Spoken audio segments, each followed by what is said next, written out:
In this video, I'm going to be documenting my journey in converting an electric kiln that's been retired and broken into a functional gas kiln. This was heavily inspired by Simon Leach and his design, in which you'll see the chimney design. That's not my original design, that's his. So I hope you enjoy.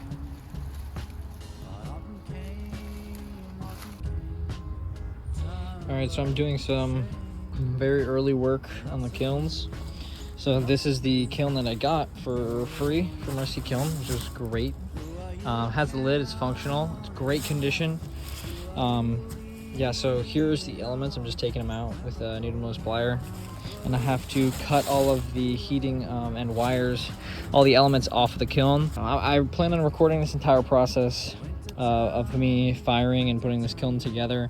I'm doing this for fun. I'm not expecting too many results, like, you know, great functional pottery coming out of this, just because it's my first kiln, and I think I'm going to learn a lot, so we'll see how it goes.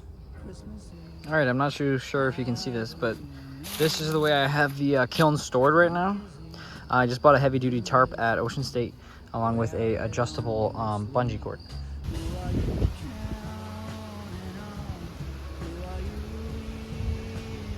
All right, so I took off all the electronics and I vacuumed out the entire kiln. It's in pretty good condition. The soft brick is a little crumbly, to be honest. A little bit of pieces came off, like here and there. The lid's in great condition. I think the next step is to find some soft brick on Facebook Marketplace or another like source in order to start creating the inside of the kiln and the way the setup is going to go. I'm also going to, I have plans drawn out for where the hole is going to be drilled and where I'm going to put in the flame. I have to go out and buy cinder blocks as well, so it's all coming together. It's just going to take a while, so. Spring will come with squirrels on the run. Lots of fun, sit in the sun. Another one will surely come. Who are you counting on? Who are you leaning on? When the cold winds blow strong, with all that's going on.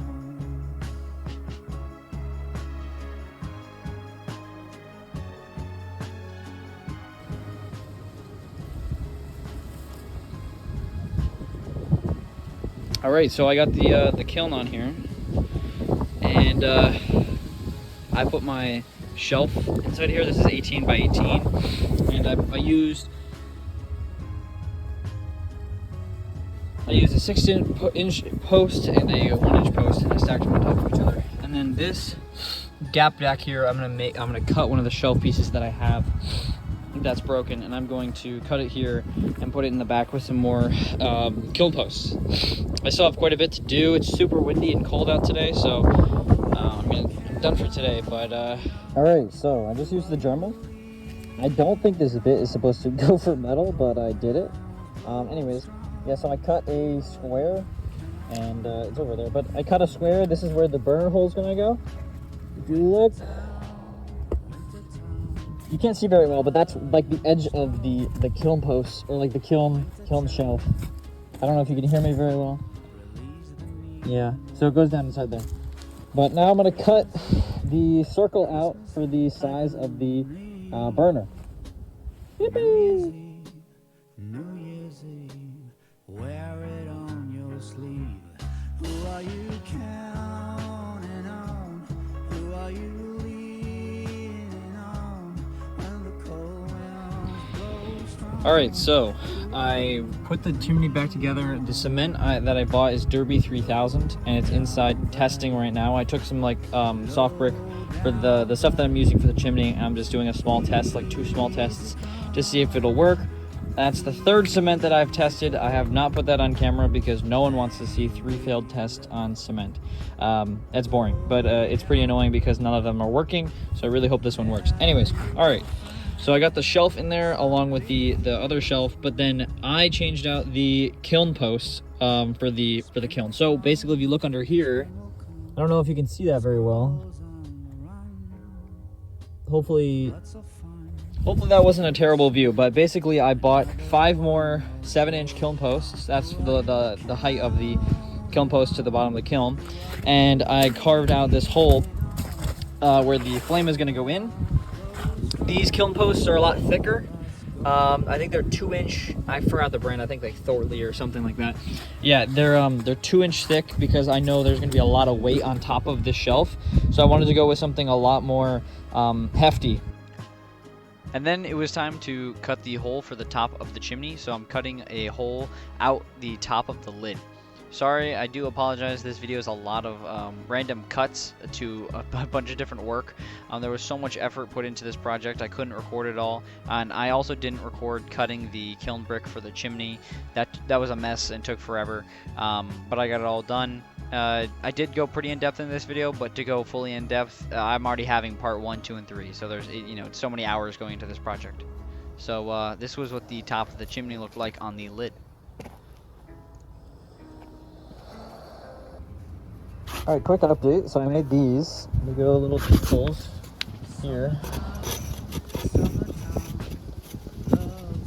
Not the greatest, but I think it'll do. Seals pretty well, so that's pretty good.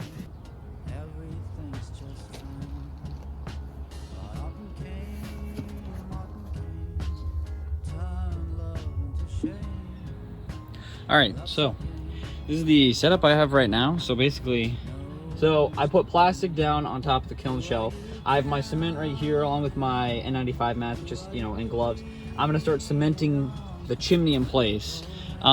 It's about 54 out right now, and I put a canopy over my head, just like a, you know, tent, so then I can, you know, avoid the rain because it's very mushy and wet outside right now. So it's a bad time to do this, but we will work through it. Wintertime, release the needing woe.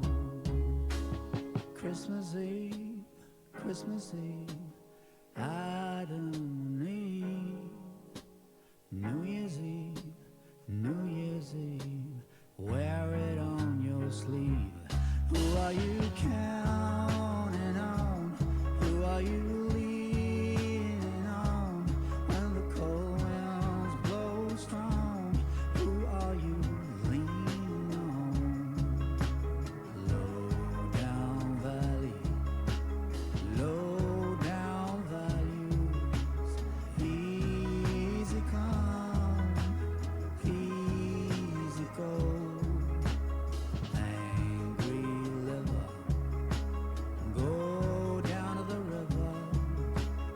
There you will find some peace. Alright, so the conditions are really bad because it's like 3 to 4 inches of water. You can't really see it, but the entire backyard got snow and ice, and so it's now flooded everywhere around the kiln.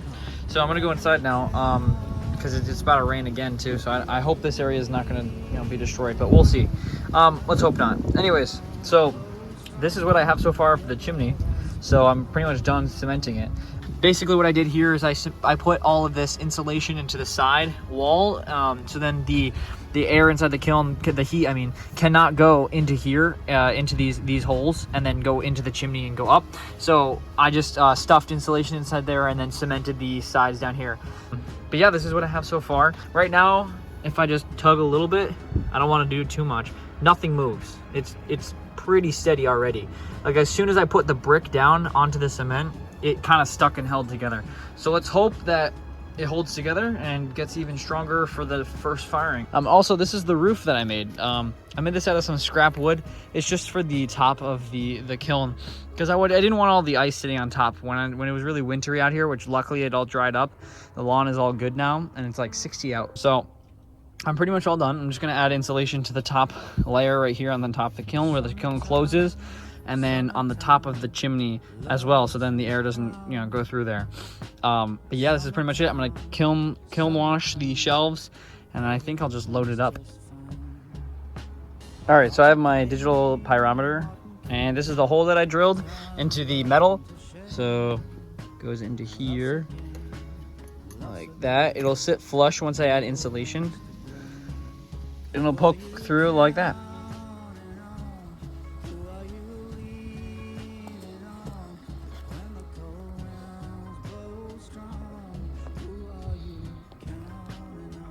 So I fixed the deflector bricks, and there's actually 2 layers. I don't know if you can see it, but it's a lot higher up now.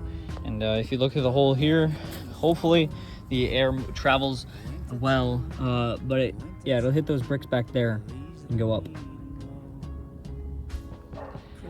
All right, last thing for today. So you saw the pyrometer, you saw the deflector bricks that I did today, and then I just laid around insulation around the entire rim of the kiln, and I decided I'm not going to do that because when I tried to close the kiln, it wouldn't close right here. So like the lid went on top of it, and this part had way too much space. It was like a good inch without it closing, and so I definitely needed some insulation on top of the chimney. But yeah, so I put the insulation there just so it seals the chimney from the lid. So we'll see what happens. I've also seen Simon Leach, I think in one of his videos, he put insulation on the edge of the kiln. And it seemed to help him with the airflow not going out from the gap in the rim of the kiln. But I don't know. I think I'll just leave it like this and I'll try it. I don't know. I'm a little nervous to start firing, but once I get the propane tank filled, which actually I didn't show you guys. So this is the propane tank. I got to take my grandpa's truck and go fill it up, and then I'll be able to fire. So I think I'm like a day out or 2 days out. If I want to, I can fire sometime this week. We'll see. So that's it for this video. I hope you guys enjoyed. Check out part 2 where I actually fire the kilns. It gets pretty exciting. I did a bisque firing in this kiln, and I plan on doing a glaze firing, which will be in part 3, which I still have to do the firing. So I hope you guys enjoyed this video, and I'll see you in the next one.